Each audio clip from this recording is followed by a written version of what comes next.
Are you wondering if YouTube TV costs money? In this video, I'm going to break it all down for you and explain the pricing structure of YouTube TV.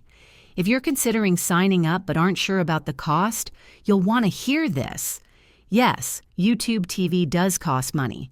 It's a subscription-based service with a monthly fee. As of now, the standard plan costs $72.99 per month, which gives you access to over 100 live TV channels, unlimited DVR storage, and the ability to stream on up to 3 devices simultaneously. While YouTube TV occasionally offers free trial periods or promotional discounts for new subscribers, there is no free version of the service beyond those limited-time offers. Additionally, taxes and fees may apply depending on your location, so your total bill could be slightly higher than the base price. If this video helped you understand the cost of YouTube TV, please give it a thumbs up and subscribe to the channel for more helpful tutorials. Thanks for watching.